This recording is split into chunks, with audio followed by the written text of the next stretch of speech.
What's going on? What's going on? It's your boy, Storyteller Jet, with another episode of the That's So Fire Talk Show. And today I have a special guest here with me. Fantastic story, and I can't wait to delve into that story today. But welcome to the show, Adam. Man, I'm so honored to be here. Such a cool place. I love what you're doing. Thanks for having me. Absolutely, man. Thanks for coming on the show. Yes, you were in the studio about a couple of months ago, and I was like, yeah, I want to have this guy on the show. Like all the things that you talked about in the events, we're gonna be chatting a little bit about that today. Whether it's your story, going as a Marine Corps officer, launching a very successful real estate business and mastermind, talking about secrets in marketing, systems and processes. You are very, very successful at what you do. So I'm super excited to have that conversation today with you. And again, my goal is if we impact one person, I call this extremely successful. And I know with your story, with the experience that you've gained, that's like an easy goal right there. So we'll get started by doing a quick introduction of who you are, and then we'll chat. Okay, awesome. Yeah, I love it, man. Awesome. So who is Adam Whitney? Yeah, who am I today is probably not who I'm becoming tomorrow, but today I hope that I'm known as somebody who has always brought people with me, lifted people up, and somebody who's committed to winning. But, that's not who I've always been, and I'm sure I'll continue to become a better version of myself because that's something, I think we all work on every day. Absolutely. So you have a crazy story about getting a choice from a judge, and that happened at 18. Can you walk us through that? What happened from that prison sentence that has transformed your life and business? Yeah, it goes back further, of course. I actually haven't shared this story much until really the last few years. Honestly, I was kind of embarrassed by it. I was fearful of judgment, what people would think about me, and honestly, I didn't really think about it. I don't know if this is true for everybody, but I think a lot of men, especially, compartmentalize trauma, compartmentalize things that have happened in their lives, and they focus on where they're going or what they're doing today. So I think back, I grew up just outside of Detroit. Really? I didn't know that. That's cool. Just outside of Detroit, 12 Ridge Street in Ecorse, Michigan. Small house in the ghetto. And my parents were divorced when I was 2. I lived with my dad and my stepmom. And my dad was a bad human, a woman beater. He had some good qualities for sure, but he was a woman beater. Nobody in my family on that side of my family had made it past like 9th grade or, graduated, or education just wasn't something that was in the cards for our family. My mom had been sexually and physically abused her entire life. She had a really bad upbringing, gave her terrible mental problems, sent her down a road where she was doing, drugs, crack. She had mental health problems. She had men problems. And she was just in and out of my life. So I had all this abandonment as a kid. And I can just remember, sitting on that porch at 12 Ridge Street. It's this wooden porch, small little house. And I'm out there with I can remember this brown suitcase. And I'm maybe 7 or 8 years old. And she's supposed to come pick me up for one of the few times she would see me. And I'll be sitting out there for hours. And I remember my stepmom years later telling me it was the saddest day of her life to watch my mom do that to me. So that would happen kind of repeatedly. And a trend I noticed at that time was because of all the trauma and all the uncertainty and all the friction and issues as a kid, it pushed me to look for acceptance through performance. So as a kid, grades. It was education. Nobody really around me was super educated. So I kind of poured into school and athletics. And I got great grades. And even in 3rd grade, they wanted to double promote me to 5th. And really? That's Wow. how I got acceptance. That's how I got, love was conditional based on performance. Mm-hmm. I say all that because that's very formative and how I kind of lived the rest of my life. And when I was in 11th grade, my mom died. I went down a bad path. My dad and my stepmom had gotten divorced, just all this instability. And I was hanging out with the crew in the neighborhood, there's dealing drugs, doing drugs, just things that like most people don't even experience in their life was just a very normal part of my life. Mm-hmm. And I really just didn't have an example of like what values look like or what right look like. So I got in trouble when I was 18 years old. I went to my ex-girlfriend's house with my current girlfriend. Those two ladies were going to fight. I was inebriated and I ended up fighting. I ended up going through her window to get in her house because she called us there to fight. She closed the door, locked the door, went in her bedroom, called the cops, smart on her part. Come in her house through her bedroom window. I'm unlocking her door. Turns out she had a boyfriend there, didn't know, grabbed my arm. I proceeded to physically get in a physical altercation with him. Didn't go well for him. My friends came, pulled me off him. I got to the end of the street. The cops pulled me over. So kind of like high school drama, not like the most crazy thing in the world, but because I went into her house, it was a 20-year felony for home invasion charge. And because I obviously beat somebody up, that was an assault and battery charge. So I'm 18 years old. I've got no prospects. I'm actually living on my friend Clint's couch at this time. My dad had kicked me out.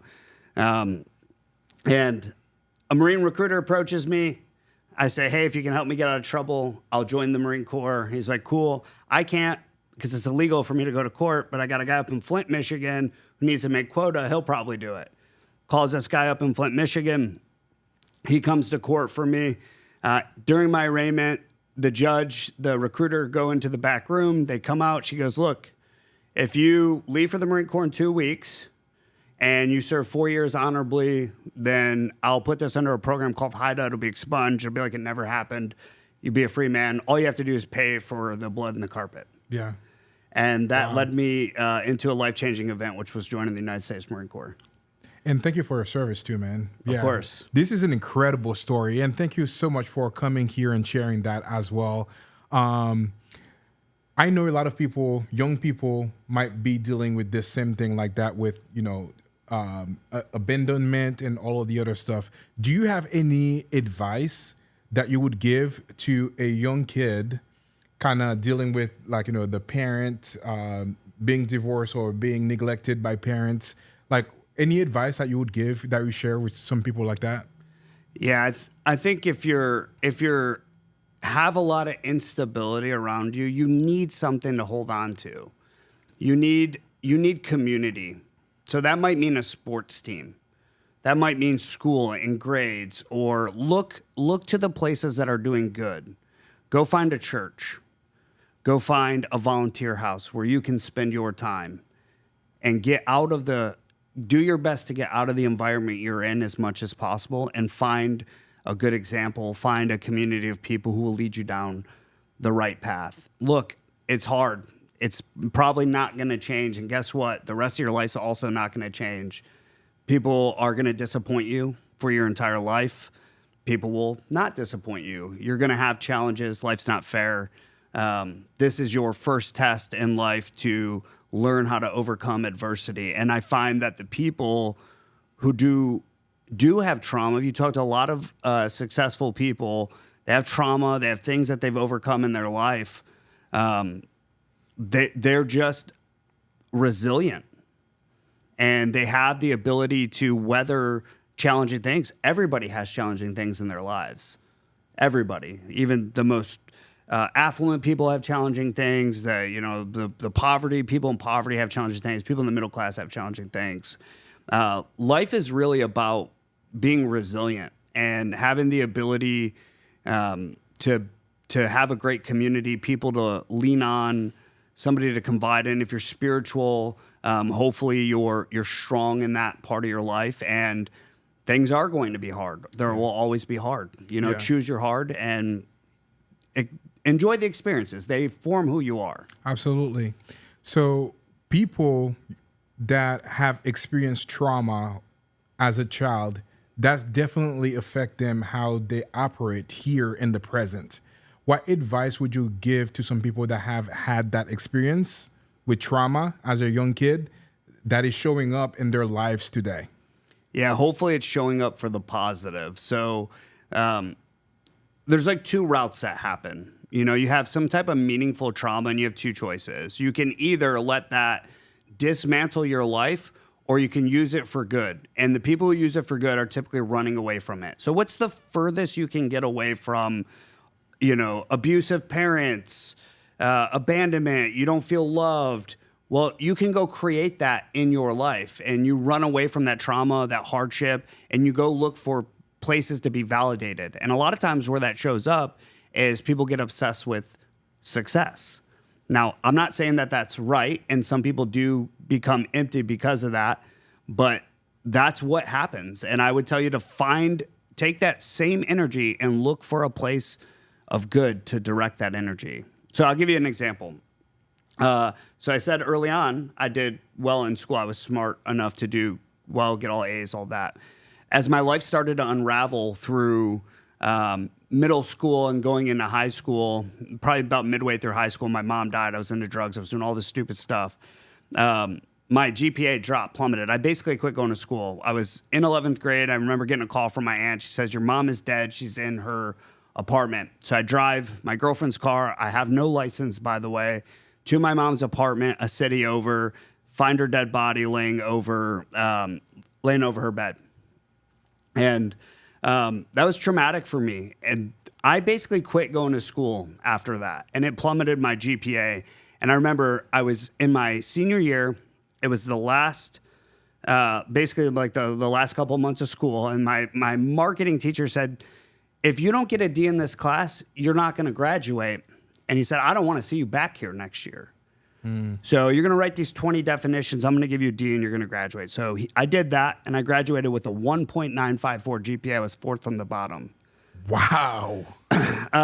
After getting into the Marine Corps and seeing what a set of core values looks like and seeing good men and women, good leaders, something with purpose, and directing all of that negative energy into something that I could do for good, it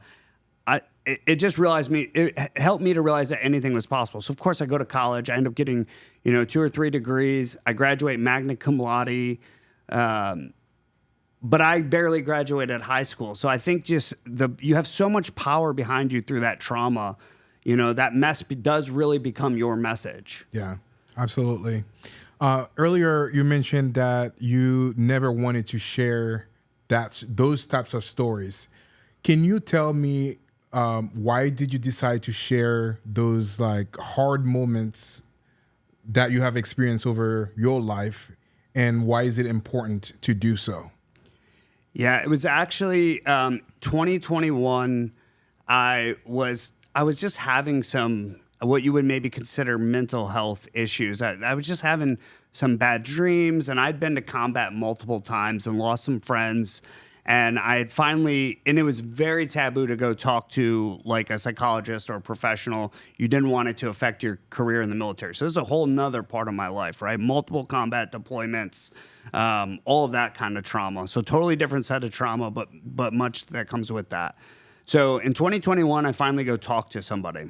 And I'm in this, and I have no idea how this goes. I'm talking to a psychologist. He's asking me these questions, and I get into like my second session. He asked me to just write down this one event, right? This one event, October 10th, 2006, or excuse me, August 10th, 2006. And we have a compilation of events that just plays over and over my dreams. And I'm at a battle position boxer. I'm in Iraq, sitting on this elevated position, watching this road to make sure people don't put IEDs in it. I was supposed to rotate. There's only about 11 of us there. It's my mortar team and a sniper team up there. Supposed to rotate. We end up staying a week longer. The squad we were supposed to rotate with, my friend's second platoon, hit a 6 daisy chain IED, and one of my comrades that came in with me, Jeremy Long, was killed in action. So wow. At the same time, I wake up that morning to a gunfire. So I'm being attacked by 5 guys in tactical vests shooting flechette rockets, medium machine guns at us. And we've got to basically repel this assault on our battle position. There's only 11 of us there. They hit us right at sunrise. So I've just got this like very vivid experience. And I write it all down. I'm in tears. And I'm telling this guy, he's maybe 60 something years old, my story. And like, he's asking me all these questions about my childhood, my mother, my dad, my stepmother, my experiences in combat. And he's crying. And, he doesn't really give me much wisdom, but at the end of it, he just looks at me and says, "You're a miracle, man. You're a miracle." And it just kind of hit me that I was, for the first time ever, I had really like just accepted those feelings. And I'd never really thought about any of those events up until that time. Yeah. Up until he had me go through it. But I just felt emotion for the first time in a long time. And it felt almost freeing to me.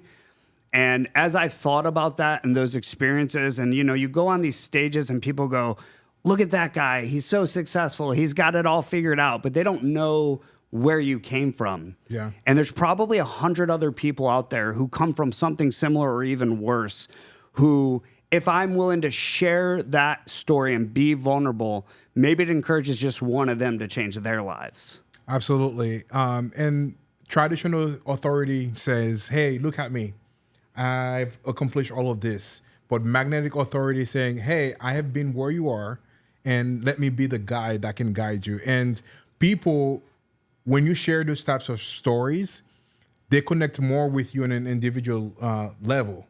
And again, like with such an amazing story that you have too, and thank you for your willingness to share it, because really there could be somebody else that might be going through like really dark time.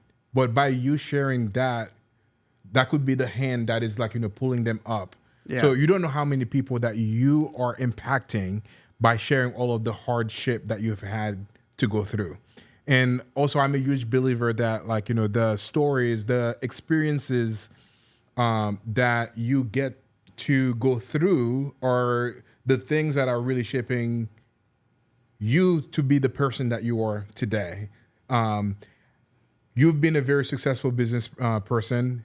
And if you did not go through those stories, I would say like the lessons that you've learned through going to the Navy, the lessons that you've learned from... Well, we got to say the Navy, but the Marine Corps. The Marine Corps, that's what I meant. The Department of the Navy. The Marine, that's an important distinction for anybody military watching. Marine Corps, yeah. So the experiences that you've gained through the Marine Corps, the other like experiences of like, dealing with family kind of stuff, all of those experiences have been the things that have shaped you to where you are. The resilience that you have to growing a business, like entrepreneurship is crazy, but like with those experiences that you've gained over time, definitely I would venture to say has played a immense role to who you are today. Yeah, totally. And I've been accused of being an optimist. And as I thought about that, am I just super optimistic?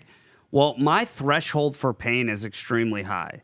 So something that might feel unsteady or painful for people, to me, is a Tuesday. Yeah. Which really helped shape me to become an entrepreneur and deal with the highs and the lows. And I've had plenty and plenty of lows, right? And as I think about that journey too, this is probably the most important part of it. It's not just the trauma. It's not just the significant emotional event. It's the people along the way that help pull you through it. I can think of somebody at literally every point in my life that helped me. When I was young and little, the stability point in my life was my stepmom for a time. Even in my neighborhood, in the ghetto, when my home life was uncertain, my hood brothers were the ones who provided stability in my life and took me in, even though it might not have been the best community for me to be in, but they genuinely wanted to see me succeed. And they knew that I could get out of there and do things different, and they protected me in that way. As I went to school, there were people who believed in me. Coach Sullivan on the football team. Then I went into the Marine Corps and I had drill instructors. I had a guy named Sergeant Smith that was just set a phenomenal example. And then I went to infantry training and I had this guy, Sergeant Lamar, who showed me what to do and what not to do. And then I came into the Fleet Marine Force and went to combat with a guy named Bob Marsh, who showed me exactly what it meant to get your hands dirty with your people and lead from the front and by example. And I had this guy, Don Kimball. Don Kimball taught me what it meant to be a man. He'd look at me and he'd say, pick your head up and put your chest out. I don't want to see you walking looking at the ground. Something that small can be life-changing. And if he saw you, he'd hit you in the chest, Get your head up, put your chest out, walk like a man. And I just never had that in my life. My dad was not a good person. So I could go on for the next 15 years and talk about all these people who have influenced my life. The Jake Grays of the world, the Bill Allen who became my mentor, Andy McFarland, so many people. And it was never just me. That's the thing. Mm-hmm. It was always somebody around me who saw something in me and cared enough to pull me along with them. Yeah. Surround yourself with good people. And there is something that some people always say is like, you become the 5% that you surround yourself with. So I'm super happy to hear that you've had those types of people that along the journey has made a tremendous impact. And every single one of us have that power to be that person for other people as well. And also even using your stories and all of that as well. My next question for you, for entrepreneurs that might be dealing with trauma and they are battling everything inside of them and kind of going through that roller coaster journey, what advice would you give to them? Yeah, look, I think you're not going to find somebody who's going to argue against something called integrity or honesty, right? You would say, hey, I want to be an honest person. I believe in integrity. And I would just tell people to be honest with themselves first.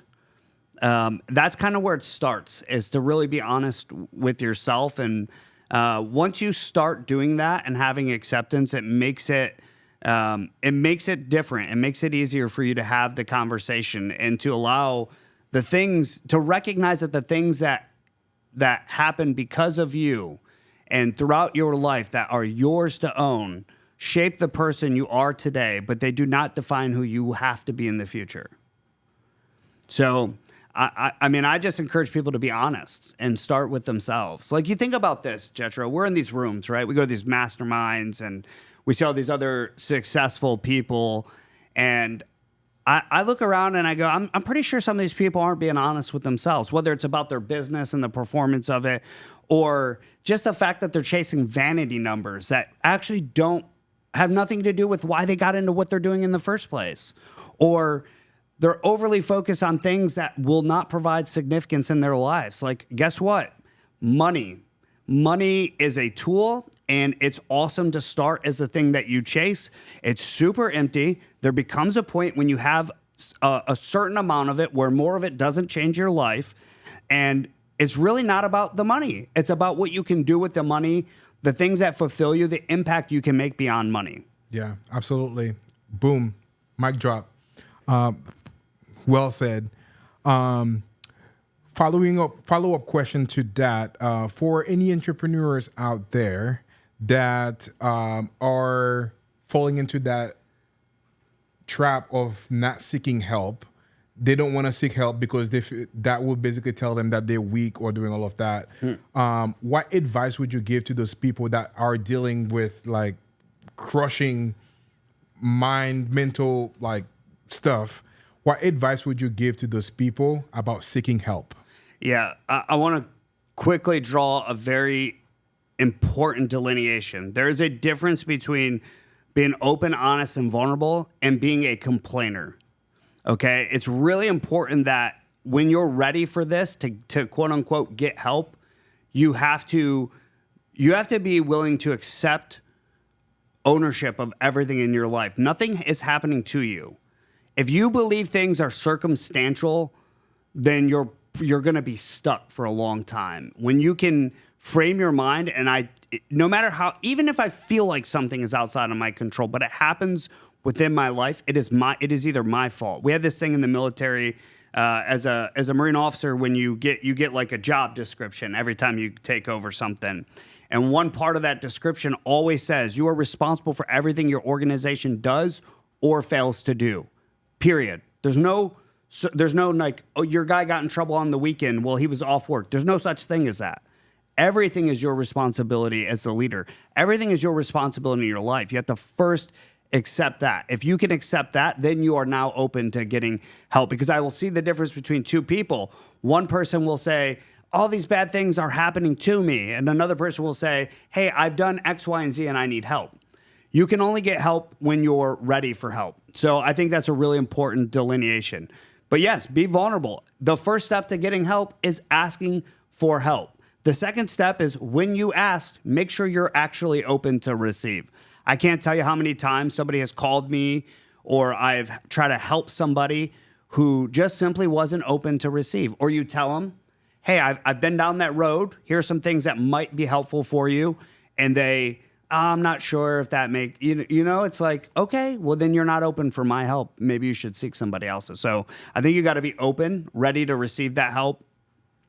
Just as much as you got to be vulnerable and open enough to ask for it. Yeah.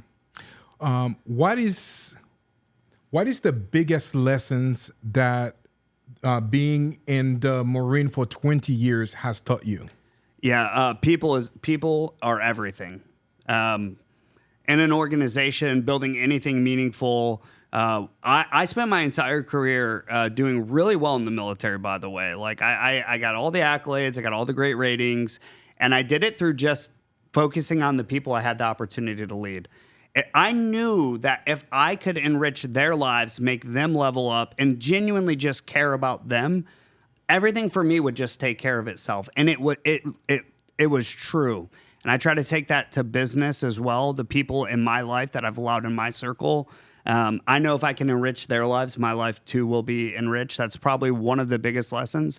The second thing I would tell you is that the beautiful thing about military folks, especially Marines, is that there are no boundaries. There is no, it's 5 o'clock, I'm off. It doesn't matter if they're an employer or a business owner. Their mindset is what needs to be accomplished for the mission, and what it takes to do that is irrelevant. It will get done. Yeah. And I think that's just kind of a different mentality. Like, I am willing to suffer to achieve what I want to achieve at pretty much any cost. Yeah. Obviously, one of the biggest thing for being in the military is leadership. Can you share with me what are some of the things that you have learned from the Marines that were transferable to entrepreneurship as it relates to leadership? Yeah, I mean, pretty much everything is transferable when it comes to leadership. It's probably one of the biggest attributes somebody coming out of the service has to industry, whether it's going to corporate or starting a business as an entrepreneur. There are a couple just foundational things. Number one, lead by example. Like, don't just tell people what to do, but show them through the example in which you lead. If you're not willing to live the things you're asking other people to do, it's going to be really hard for people to follow you. Number two is to not just say you care about your people, but actually care about your teammates. Like, when you genuinely care about somebody, they know. And when you say you care and you don't, they also know that. I think if you can do those two things, you're going to have a really, really good time in business, because people are going to want to build the thing with you. Yeah. Awesome.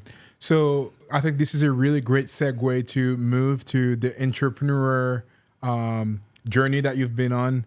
So you went through the military. Can you talk to me when that transition happened from, being in the military now to starting a business? Yeah, a couple of things happened along the way. 2008, I decided to stay in the military after my first 4 years. I was driving across the country. I found two people. I found Robert Kiyosaki and I found Dave Ramsey. Okay, and by the way, I was making about $35,000 a year, and I just bought a brand new 2008 F-150 FX package. So thank God I found Dave Ramsey at that time. I definitely needed it. I made some bad decisions. That really just seeded like I started to become curiously obsessed with like improvement, just generally improvement. Then I started looking at my finances and like my investments, and I didn't really have any because I didn't have any money, but I started to think about it. That was 2008. 2011, I tried to buy my first house. It was a short sale. I was focused on my military career, transitioning from enlisted officer. Unfortunately, I couldn't get that house. I was trying to buy it for $100,000. It sold for like 300 later. Wow. This is I didn't know what I didn't know, but I'm very interested in real estate. And then I really don't start buying. I started learning like aggressively, maybe a little bit in 2014, 2015. But I really don't buy anything until 2017, right? And I'm just a W-2 guy or gal, just like anybody else. I want to buy some rentals, get some passive income. So I buy a first house. I live in it for a bit. I move out and make it a rental. End up buying another 10 or so rentals over the next couple of years. And I felt like it was too slow. So in 2020, I'm like in all these podcasts and rooms, and I'm seeing these military entrepreneurs, and I'm seeing all these guys and gals.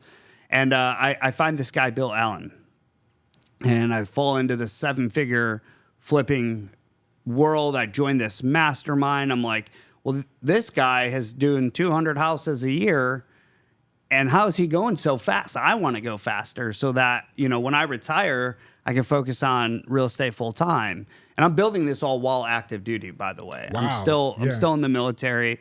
And so I joined this mastermind, and now I'm learning about off-market properties, marketing, sales, and flips and wholesale deals. And I'm in California, and I choose Tampa, Florida as my market. And I'm like, I like the economics there. I like Florida. Maybe I'll live there one day.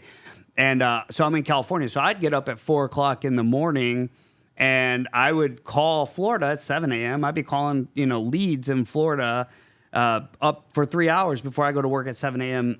West Coast time. Then I do it at lunch, and so I start to build my own business. So as I start to gain momentum, and then I close a deal, and then 5, and then 10 deals, an opportunity came up for me to merge my business with Bill.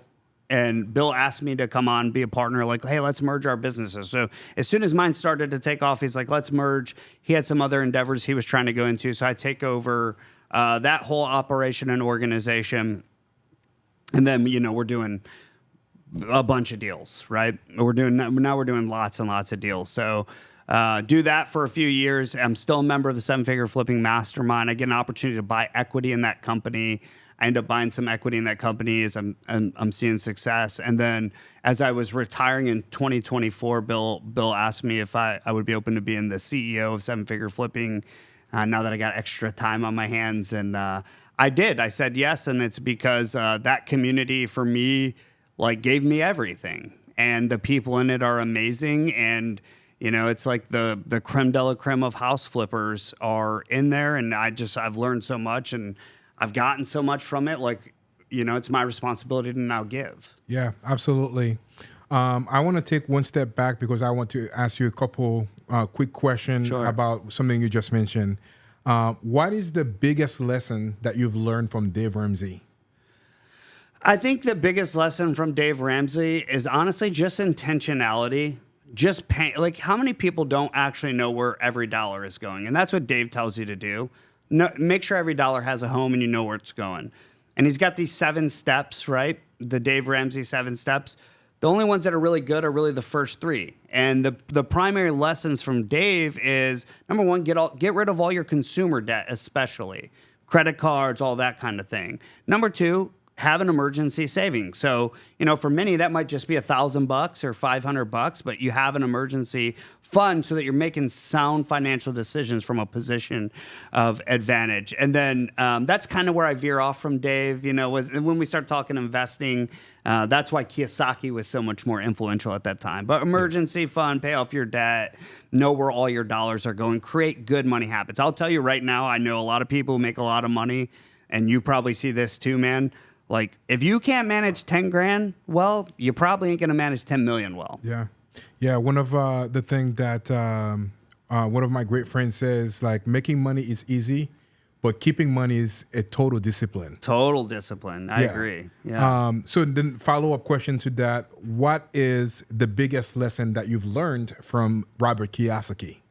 Kiyosaki, I think, is like how to, he just expanded your mind. You know, he's got the quadrant, and he talks about being an employee. He talks about being an investor. He talks about being self-employed. He talks about being a business owner, and understanding those quadrants to go, okay, where do I want to be? And realizing that there are alternative paths that go beyond go to college, get your undergrad, get your graduate degree, get a corporate job, climb the ladder. He just shows a pathway that potentially gets you there faster and on your own terms. And to me, like, I was totally receptive to that. Absolutely.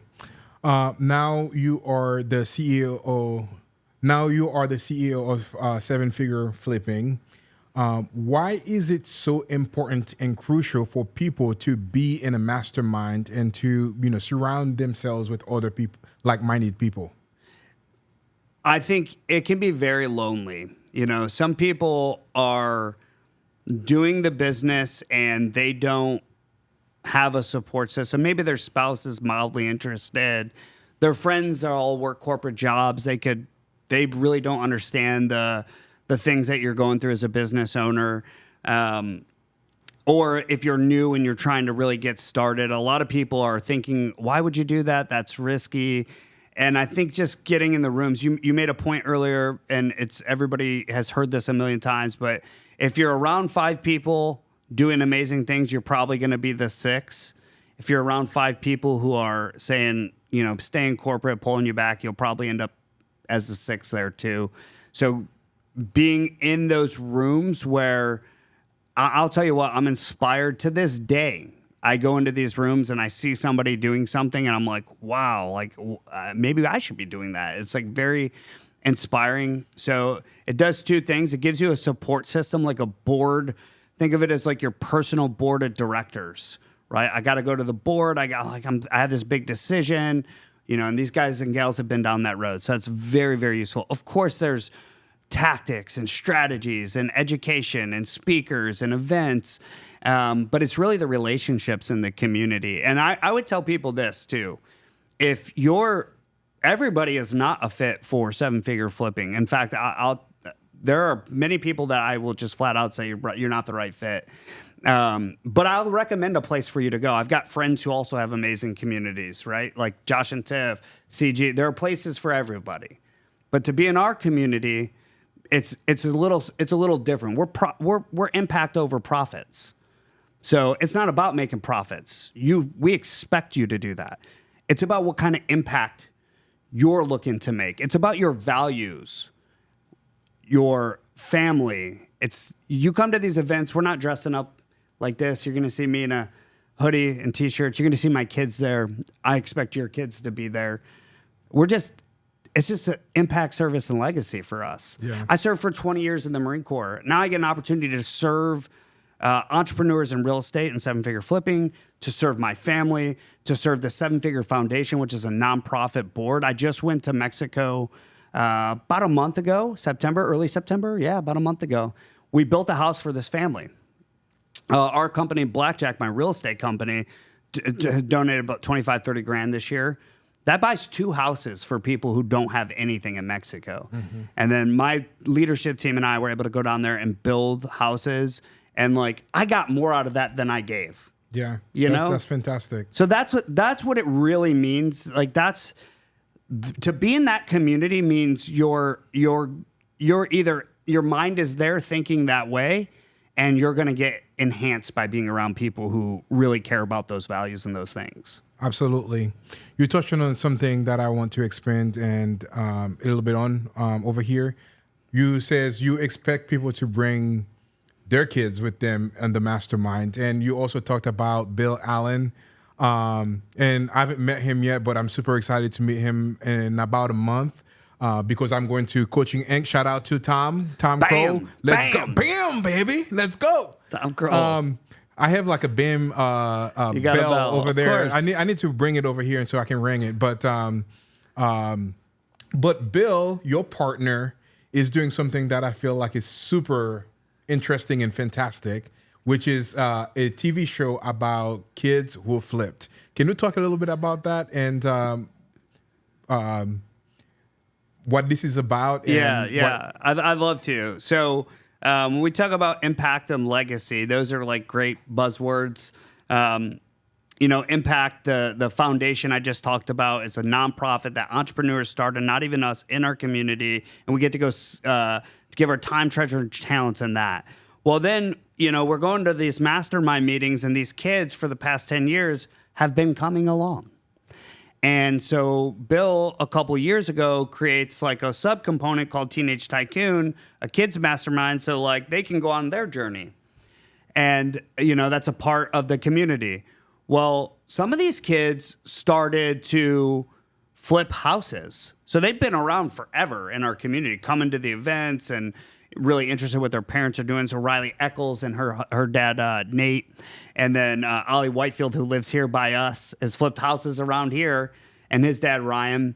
So Bill and Ryan have this idea and get approached about a TV show, and they go, like, let's get these kids from our community and showcase how powerful this is from a legacy perspective. They go out and they get, I think it's Discover or Warner Brothers. We fund our own show. So Bill raised all the money. They fund and made their own show called Kids Who Flip. It just aired for the first time. It's on Wednesday at 8 p.m. on Destination America, and then you can see it on streaming HDTV Go app. And you'll see literal kids flipping houses who grew up in our world, and now they're not even 18. Like, I think Ollie's 15, maybe he's 16. He's on his like fifth or sixth flip. So you're following these 3 different kids, 3 different families from our world along. One in Washington, 2 are flipping houses on the show here locally. Really? In Florida, yeah. So interesting. Jesse Trio's kids and Ryan Whitefield, who lives here, both flipping houses here. So like the show is filmed literally. One of them is in Clearwater. If you watch season 1, the house they're sitting in is like very close to where we're sitting right now. That is insane. That's awesome. So anyways, they filmed 2 seasons of the show. They just came out with the first season, just aired on Destination America Wednesday night, 8 p.m. I think Saturday mornings at 8 a.m. it'll be on too. It's just so cool to see the kids get a platform, and they, these kids, like, entrepreneurship, man. What they believe is possible is totally different than what I grew up with. Yeah, totally.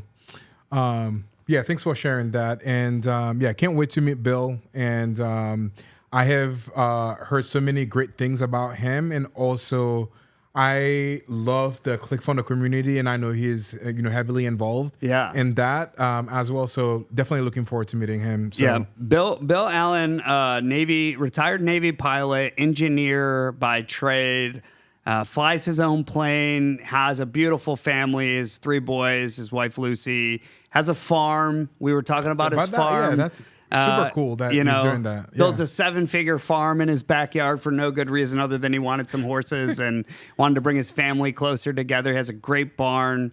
He lives in Spring Hill, Tennessee. We have an office there. And he's just doing amazing things. He's an incredible business person. He's a great real estate investor, both commercial and residential. He cares deeply about people, and he cares deeply about winning. And, he actually bought 7-figure flipping from Justin Williams. So he didn't start the mastermind. He bought it. He has, he's probably got his hands in 10 different businesses, and he's the CEO over at Prime Mover with Russell Brunson. So he's a brilliant marketer as well. Fantastic. Now let's go back a little bit to talk about your real estate journey. Can you talk to me about what your first deal was and what was the biggest lessons that you've learned from that? Oh, I mean, my first deal ever there's really no good lessons other than I got real lucky. I bought a house near Marine Corps Base Quantico, and I just thought, I didn't know what I didn't know. I thought, I'll buy this house and I'll rent it out when I leave, and I'll have a rental and it'll go up in value and everything will be good. Yeah. Fortunately, that's what happened. I rented it out. It made some money for some years. I sold it, made a couple $100,000 on it. And I was like, I'm a genius, of course. So that was like my first like normal rental, bought it on my own personal loan type deal. My first Off market deal. Honestly, I called this guy. I called this guy's 80 something years old. I'm like, I'm not great at comping. I'm still kind of learning what I'm doing. And I call this guy, say, I can give you $60,000. And he goes, I can get 91 right now. I got somebody else. I'm like, oh, I guess I can't pay that. Like, that's too high. And I get off the phone. This is a Friday. I'm like looking at the numbers. This house on Clyde Street in Lakeland. I'm like, man, I must be like dumb. How's he getting 90? So I go back and I like reevaluate. And I'm like, I think I'm doing this wrong. So I call this agent, this lady named Ashley, a friend of mine. She's a great agent out in Lakeland. And I said, hey, can you look at this house? This guy said he could get 90, but I think I could pay 60. She's like, she looks at it, runs comp. She's like, oh, I mean, I would buy that and flip it for about, 100. I was like, oh, really? So I call the guy back Friday. Hey, Mr. Seller, this is Adam. Dumb Marine. I don't do math well. I apologize. I went back and reran the numbers, and I can pay you $91,500. So I left him a voicemail, and if you've been doing any off-market real estate, like the likelihood that guy calls me back is like slim to none, right? Mm-hmm. I punted that. Monday, I get a call. He says, hey, Adam, I'll take it. I was like, oh my gosh, this is great. And I wholesaled it to Ashley's mom, made $12,500. It was my first wholesale deal, and I was like, oh, this is amazing. This is easy peasy. So lemon squeezy, as Tom will say. Oh yeah. So that was the first deal, and I thought, wow, this is awesome. So I went on to do hundreds and hundreds after that, building a business and systems. But that was exciting for me. Clyde Street House. Yeah. I can't wait to talk about businesses, processes, and system too. But one thing that you say all the time is revenue hides problem. What do you mean by that? So there's a couple things. Like most businesses have all these, you can go to any business, there's a problem. Everything's kind of a funnel. And even in your business, it starts top of the funnel as top line revenue, and then you have all these expenses and stuff. But if you are focused on, you can either focus on spending less money or making more money. Like, let's not complicate business. Okay. So if you need to increase your revenue, that can solve a lot of problems. But here's what really people should take away is like, there's a difference between scale and growth. Okay. Growth is linear. It means that all your expenses are scaling up with your revenue. So if I spend $900,000 to make $1 million, there's $100K net in there. And I go spend $10 million to make, $10.1 million or $11 million. It's really the amount of return on effort is not what you're looking for. You're going to do so much more work to make a little more money, but I promise you won't be fulfilling. When you think about scale is the ability to leverage, to create leverage in your business, ideally with the same resources to get a better and greater outcome and output. So that means, can I spend $1 million in my business this year in expenses to make 10 million instead of spending $1 million to make 2 million? What lever can I pull my business to do that? And the beautiful thing about business, regardless of industry, the levers are all pretty much the same.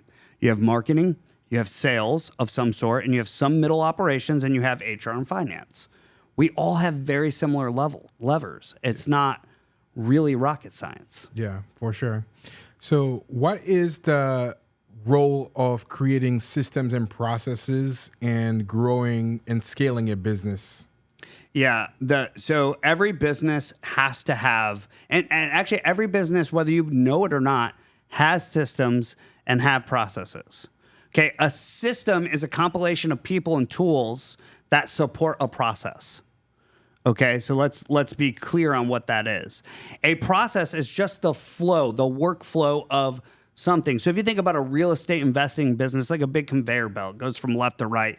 You got to put as many leads in the left side, and then it comes in through sales, and then it goes through transactions, and then it goes out the back end, right? And some money comes in.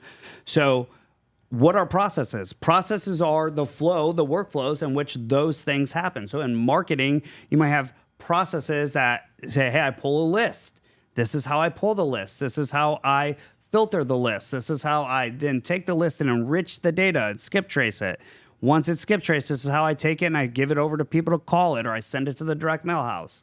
And everybody has processes, whether they're documented, whether everybody understands them. Your business already has processes. You can gain great leverage from doing a couple of things. Number one, simplifying. Number two, documenting. And then number three, delegating. That's where you gain leverage through people, because that's part of the system. If you have a process, you can now add a person to the system who can execute on that process. Now you've gained leverage on your time. Ideally, if you've gained leverage on your time, you then use that time to go grow the business doing the highest leverage tasks that you should be responsible for as a CEO or the founder or whatever you are. Yeah.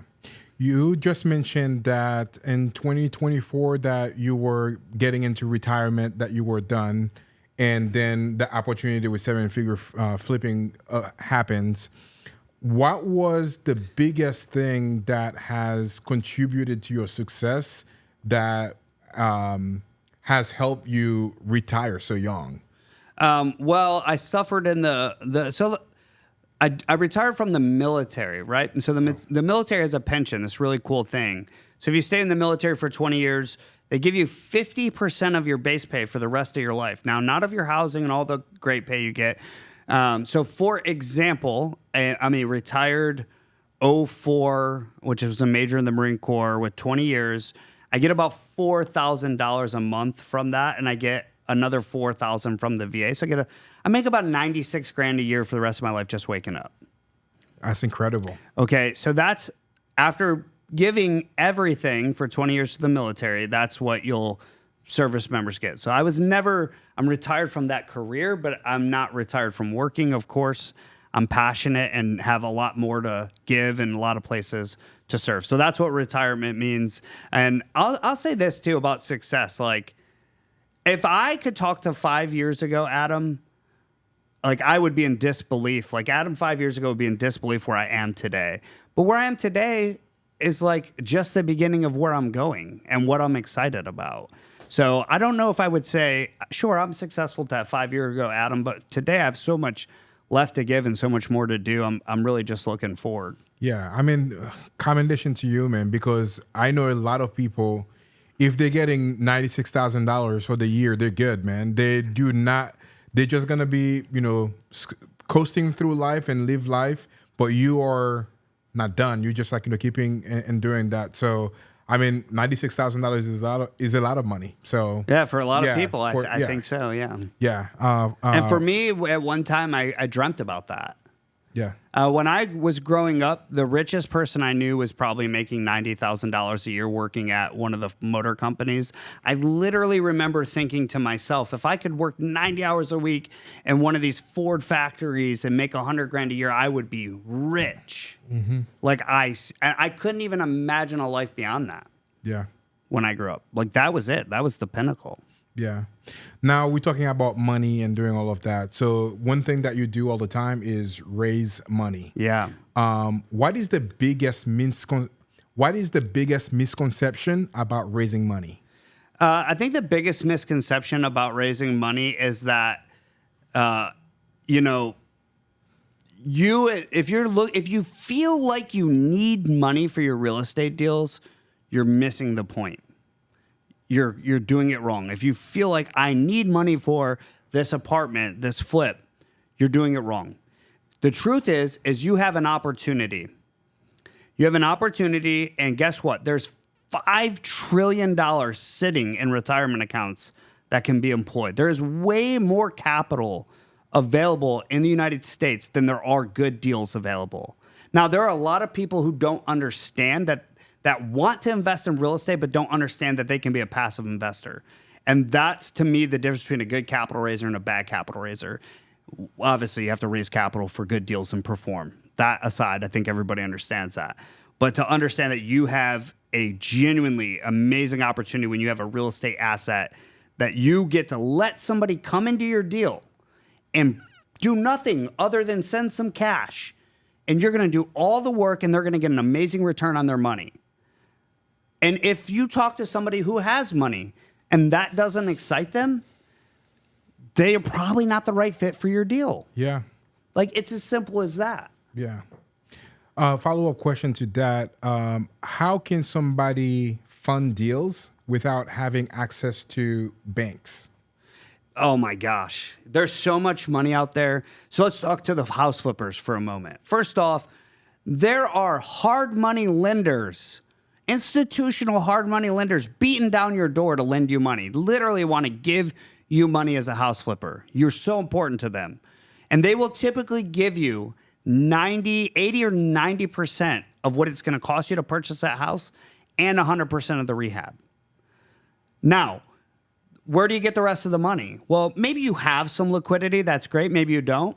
If you don't, there are options. Number one is your friends and family may be interested in real estate. Now, I know a lot of people go, I don't know anybody with money or who's interested. And I would ask them, well, have you even let them know there's an opportunity? How do you know that?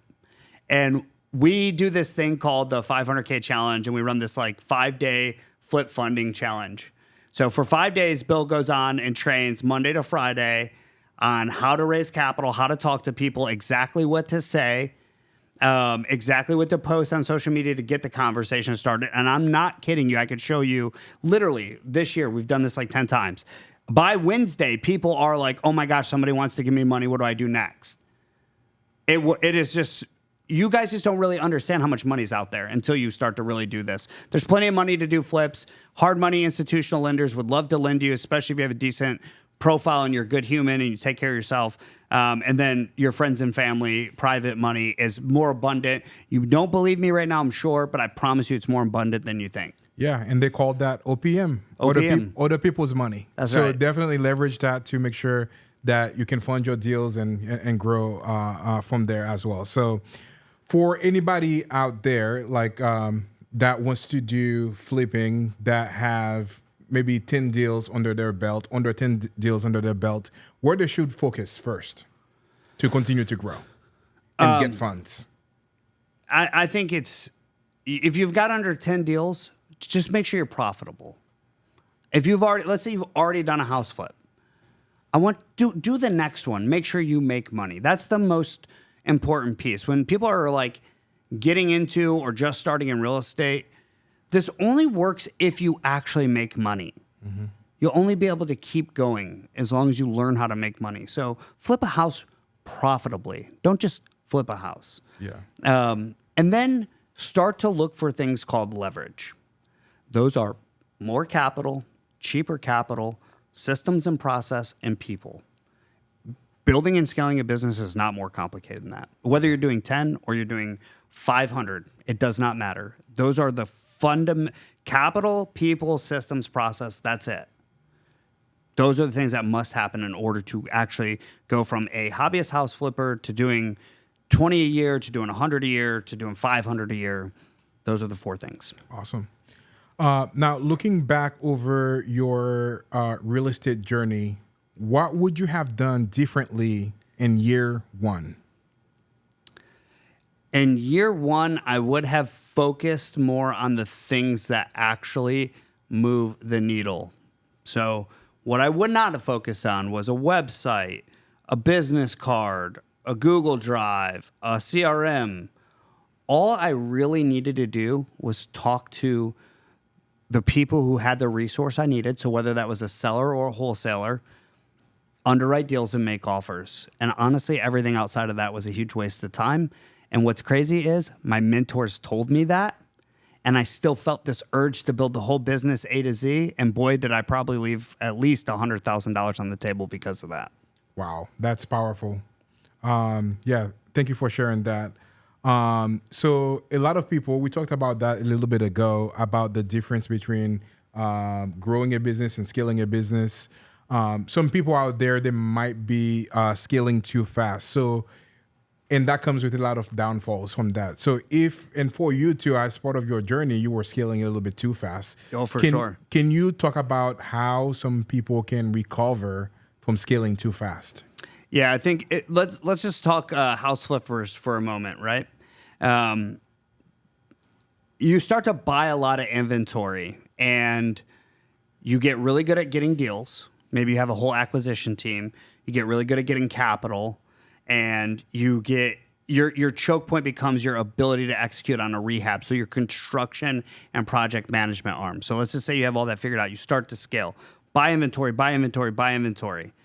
But then the market changes, things change. Maybe you overestimated your capacity of your rehab teams. You have things sitting. If you're in a position where you're scaling and it's painful and you have no cash flow, you need to learn about you need to learn money and raising money a little better and how to leverage appropriately. If you're in a bad spot, you got inventory sitting, not moving, you must get bad. There is no solution for bad inventory other than getting it off your books. Somebody says, I have a house that's sitting and won't sell. Okay, well, why would that be? It's either overpriced, it's under quality, it's in a bad location, like you did not buy it correctly, period. Or you're freaking out, you get this too, like, I've been on market for 10 days. I'm like, tight, what's the average days on market? They're like 65 days. I'm like, cool, call me in 55 days and let's talk. But if you got a bunch of bad inventory because you scale too fast, there's no solution other than get rid of the inventory, get it off your books, do what you have to do to get it off your books, and reload your business with better inventory to bring revenue back in the front door. That's it. There's no good magic pill for that. Love it.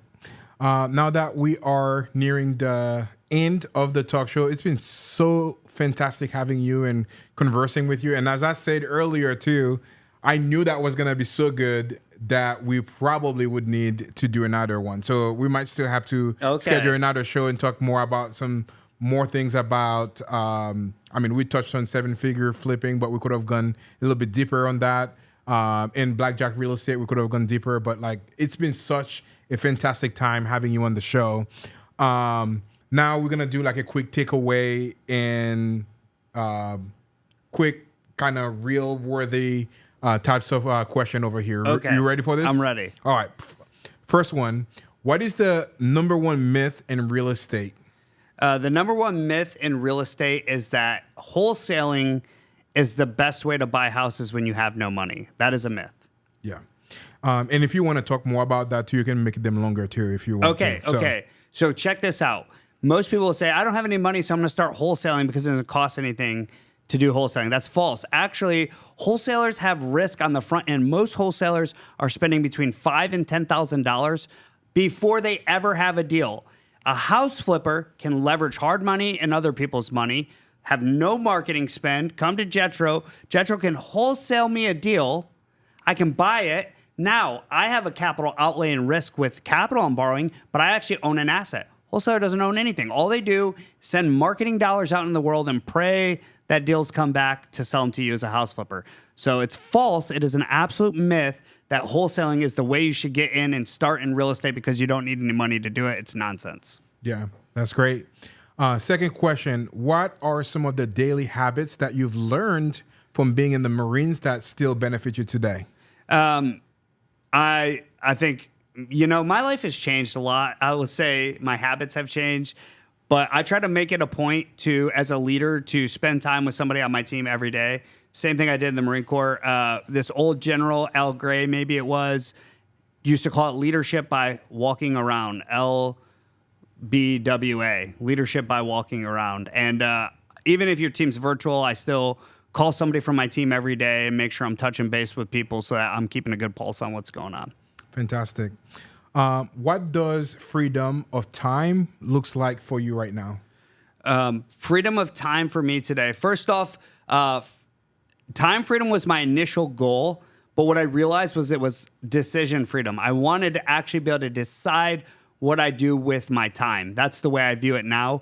I'm here today. I decide where my time goes. I decide where I pour my energy and effort into, whether that's, with my family or in 7-figure flipping or in blackjack or with my leadership team. So I pretty much can decide what I do with my time any day at all.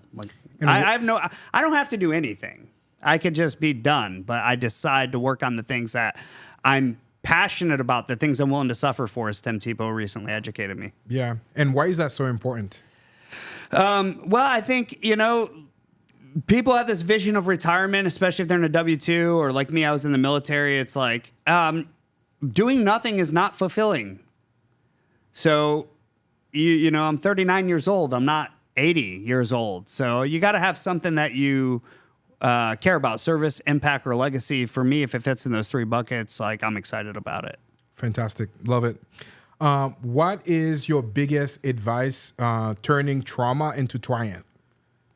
Let me ask that one more time. What is your biggest advice for turning trauma into triumph? Okay. Turning trauma into triumph. My biggest advice is to take extreme ownership. Now, that word has been popularized by Jocko Willink in the book Extreme Ownership, but it's really just, first thing you have to do is accept responsibility for everything in your life. Things happen because of you, not to you. When your mindset is there, that is when you're ready to turn trauma into triumph. Before that, you're going to struggle to do it. So you have to learn to accept the things in your life, accept the fact that they made you who you are, but they don't define who you have to be. That was mic drop moment over here, like ringing the bell, Tom. Bam! Bam! Let's go. I hope Tom's watching this. I hope Tom watching too. Love you, Tom. One of the questions that I always ask in this talk show is, what is the number one advice that you would give to somebody to make $1 million this year? Oh my goodness, that's a great question. What would I do to make $1 million this year? What advice would I give somebody? I would tell you to go after one thing. One thing. It can be a big commercial deal, or it can be house flipping, or it can be wholesaling, or it can be something that provides active income that you can obsessively focus on and do nothing else in your life, but focus on one thing. Just one thing. Yeah, that's awesome. Do you remember that PDF that you sent me? I was not going to even ask you on that show, but I can't remember the title of it, but it was related to marketing and storytelling. Yeah. We talked about storytelling. Yeah. Do you want to just like quickly give the number one takeaway from that, if you remember? Yeah, I think I have such a, I'm in all these kind of different universes. Marketing is one of them. And the best people at marketing are phenomenal storytellers.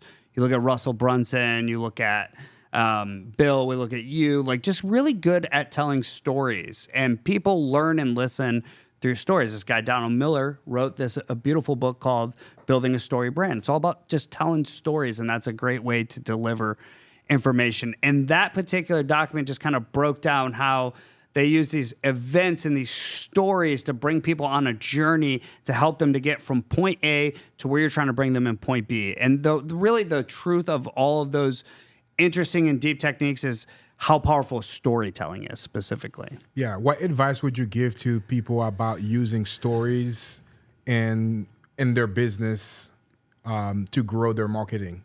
Yeah, I think of like, as you go through your business, I'm assuming you're somewhat mature in your business and you're doing a thing and you've been doing it and you're making some money doing it. As you go through your business, think about stories from your life that are authentic to you, that you can draw correlation to the things that you do most often in your business. So when you can tie most of the things you're doing back to a story, it becomes well connected and authentic, and it becomes powerful. It becomes a powerful vehicle to take your message. If that's marketing, great. Then you're giving your message through that story and ideally bringing somebody into your world. Yeah. I see that you're very active on social media with like posting reels all the time. Yeah. Why are you focusing on content, and what has that done for you personally? Well, let's just be completely honest. I have an assistant. Her name is Camille. She asks me every day if I will give her new content to post. She does all that posting. She just watches what I say. She basically tries to mimic me and does it all for me. So I'm just gonna be completely honest. If it's long form written on Facebook, it comes from me. If it's video, if it's real, if it's like short and punchy, it ain't me. I'm just being honest. But I learned this thing. This is why it's so important to have. And Sam Prim is probably like gonna send me a text, tell me I'm an idiot and I need to do more. Shout out Sam. You can have the best thing ever that could change people's lives, but if nobody knows you or knows about it, you're doing them a disservice. And that's really hard to do because, like, marketing can be this really weird world where you have to get attention. In order to get attention, you have to do things that may be outside of your comfort zone. And not everybody's comfortable with that. Not everybody wants to spend, 4 hours a Friday recording a bunch of content. And I don't either, if I'm being honest. I just want to help lead people in our businesses and do real estate deals. Yeah. When you say attention, one thing that my friend Tom Kroll always says, and bam, is marketing is super easy. There's 3 things you need to do is to get attention, hold attention, and the last one is monetize attention. Yeah. So hold attention, get attention, monetize attention. So those are the 3 things. But super excited to have you on the show today. That was such a treat, and I love chatting with you and love your energy and your story. Super powerful. And I'm so happy that you have decided to share it with the world because I know of the impact that potentially would have on some people. So last question for you, for anybody that might be interested about any of the ventures that you're doing, whether it's like 7-figure flipping or blackjack real estate, or you personally, how can they reach out to you and get connected with you? Yeah, you can always check us out at 7figureflipping.com. Like, we've got a website, but I'm on Facebook, I'm on Instagram, official Adam Whitney. Just look up Adam Whitney. Hopefully you can find me. But social media is the best way. I try to connect with as many people as possible. So I do open, I am in my DMs. So yeah, would love to connect with you and hear your story or see how I can help you. Awesome. So if you were able to tune in or maybe a portion of this, we are going to be cutting some of the reels and putting those on our Instagram. So shameless plug, please go to or Instagram at DSF Talkshow. Make sure you hit that follow button. Or if you are on YouTube, make sure you hit that subscribe to make sure that you get that, because we're going to be posting the full episode again later, and also all the reels and all the top moments from this show today. So this is streaming on my social media too, right? Yes, it is. Can I just say something? Obviously, we're in Central Florida. This is in Clearwater. And I come into Jetro's studio, and this thing is like being in a NASA studio. So it's got multiple rooms. If you need to make some videos or some content, if you need to make a training videos for your company or courses that you want to sell, or you just want to come make some videos and shoot some content, like, this place is insane. I would definitely hit this guy up and come here. It's literally like I'm in a NASA station with what's going on in here. I appreciate that, man. Thanks so much, man. Yeah, appreciate it. Such a pleasure having you. And thank you so much for tuning in. And that was Adam Whitney and on the That's So Fire Talk Show. Let's go, baby. It's fire. Let's go.